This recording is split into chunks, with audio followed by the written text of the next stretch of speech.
Ave Maris Stella. Hello and welcome back to Vatican II in a Year. This is your host, Father Matthew Schneider. I am a priest of the Church of Christ and I teach theology. This is a podcast on the StarQuest Production Network at sqpn.com. Today we're on day 314 and we're covering Gaudium et Spes 29 and 30. Those paragraphs are on human equality in dignity. If you want to follow along, we have a reading plan and more details at sqpn.com/Vatican and frmatthewlc.com/Vatican. Yesterday, we spoke about how we need to care for our neighbors as Jesus would and respect their views. Today, we will continue chapter 2, the community of mankind, and we will cover how equal dignity means no discrimination or slavery, and we all need to contribute to the common good. That equal dignity and slavery is really 29, and contributing to the common good is really 30.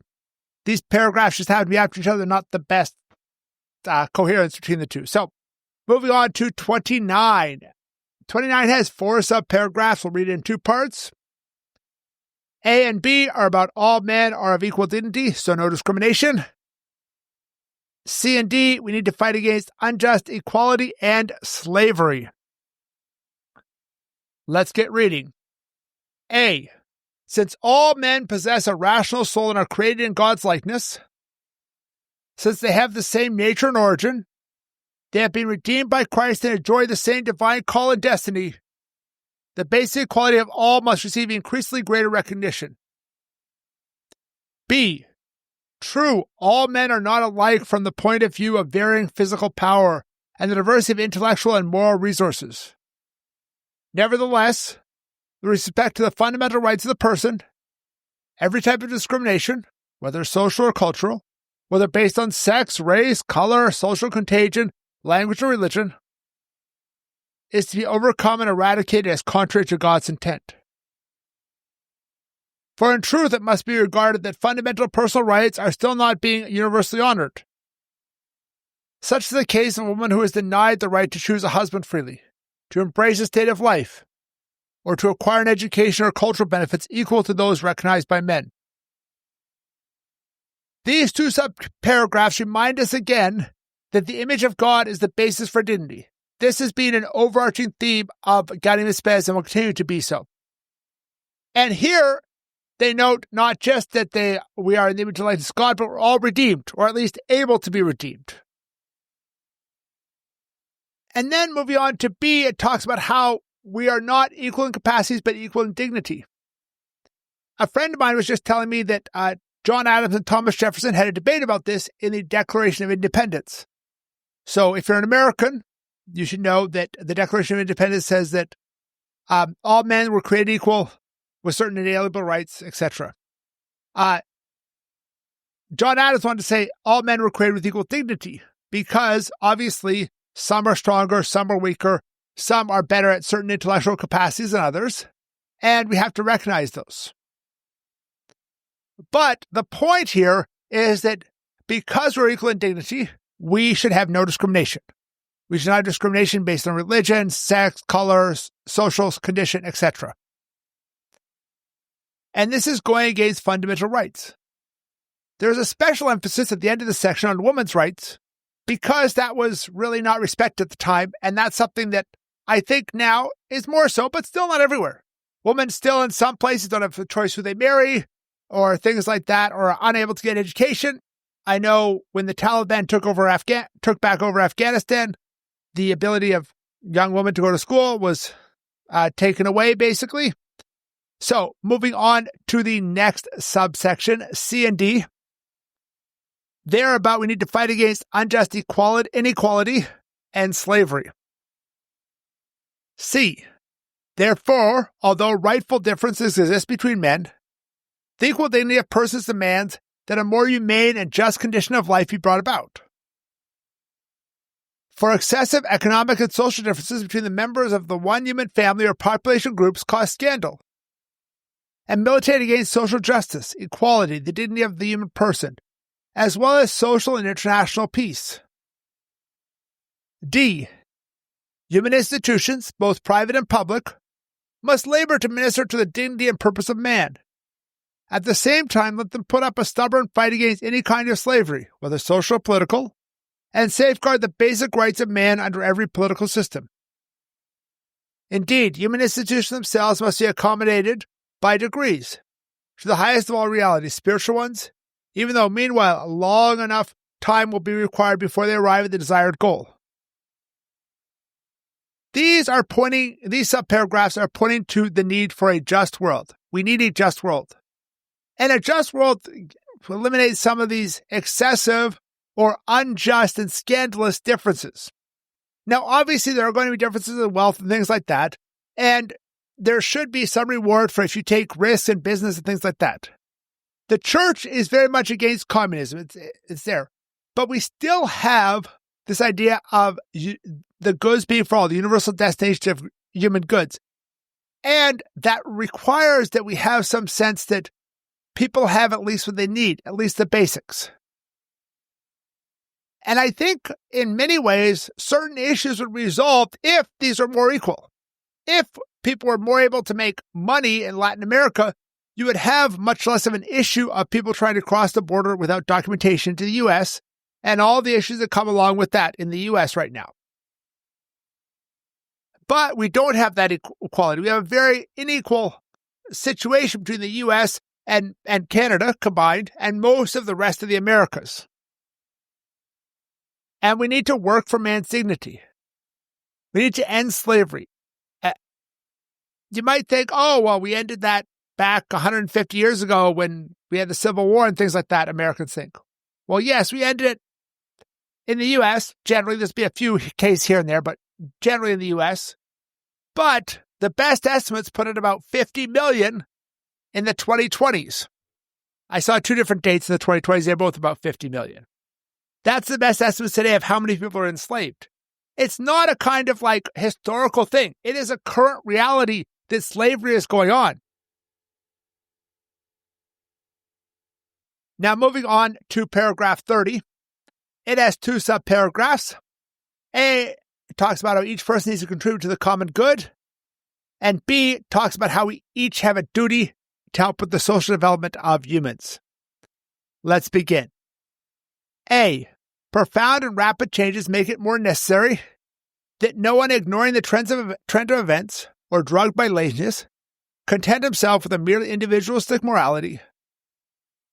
It grows increasingly true that the obligations of justice and love are felt only in each person contributing to the common good, according to his own abilities and the needs of others. Also promotes and assists the public and private institutions dedicated to bettering the conditions of human life. Yet there are those who, while possessing grand and rather noble sentiments, nevertheless in reality live always as if they cared nothing for the needs of society. Many in various places even make light of social laws and precepts, and do not hesitate to resort to various frauds and deceptions in order to avoid just taxes or other debts due to society. Others think little of certain norms of social life. For example, those designed to protect health or laws establishing speed limits. Or they do not even avert the fact that by such indifference, they imperil their own life or that of others. There is a huge challenge we have of this idea where we can be very individualistic. We all have this temptation in our lives. We all have this tendency, and the question is, how do we deal with it? And we have it today where people want to avoid their contribution to the common good. Everybody wants to pay less taxes. I've not met many people who's like, I want to pay more taxes. There's a very rare exception there. But just as I was preparing this, I stopped for something when I was doing the preparation, and I went to look at Facebook or at Twitter or something, and there was a big argument about whether seniors should have to pay taxes to go to education because they don't have any kids. Well, we're supposed to contribute to the common good, not just to our own family's good. And there's a good of society of kids having education. And that's a good that everyone should contribute to. And so it shouldn't be, oh, you're 65, you no longer need to contribute to that. No, we should all contribute to that because the people who are 65, when you were kids, contributed to it as well. But we have this very individualistic society. And we need to pay our taxes. This is part of the reason it is immoral to do tax evasion. There is legal tax avoidance, which is fine generally, where you organize your taxes in such a way you pay as little tax as possible. For example, if you own a small business, maybe the stay-at-home mom technically owns it, so she gets the income of the ownership income, and then the husband actually works at it or something. Those type of things can work. And we also have a danger of not contributing in other ways. How do we drive? Do we drive safe? How do we deal with social interactions? Do we respect things like when they had COVID and we had a mandate for masks that were supposed to be for health and seemed to slow down the spread? I'm not here to argue for an extreme of either position there, but do we do that? Are we honest when we go through the self-checkout? Because that contributes to the common good. If we have a store where there's no or very little shoplifting, the store works much better. The store can offer good prices. The store doesn't have to keep a lot behind the lockout things. You have to call an associate or something. And those are all important. There's also some who have these grand words but take no action. What is important here is the action, not the words. Moving on, 30b talks about how we have a duty to help with social development of all humans. Let's read it. B. Let everyone consider it his sacred obligation to esteem and observe social necessities as belonging to the primary duties of modern man. For the more unified the world becomes, the more plainly to the offices of men, extending beyond particular groups and spread by degrees to the whole world. But this development cannot occur unless individual men and their associates cultivate in themselves the moral and social virtues and promote them in society. Thus, with the needed help of divine grace, men who are truly new and artisans of a new humanity can be forthcoming. I don't know if it's just you, but as I was reading these two subparagraphs of 30, the grammar just seemed a little off for English. I'm not sure. That could just be me while I'm reading it. I apologize if that's the case. I am just reading the translation that is on the Vatican website. So we have this sacred obligation, right, to contribute. It's not just from our nature. It's from something of our redeemed nature in that sense, that we need to build up society. We need to do the things to build up society. So these are things like, hey, am I going to run for local alderman or something like that? Or am I going to help out to volunteer to pick up? How do I pick up trash on the road, or do I just toss the garbage along the bike path when I'm done? How to do this? And obviously, the biggest help that we have for society, building up social things, is moral and social virtues, and it puts an emphasis on there and mentions grace right at the end.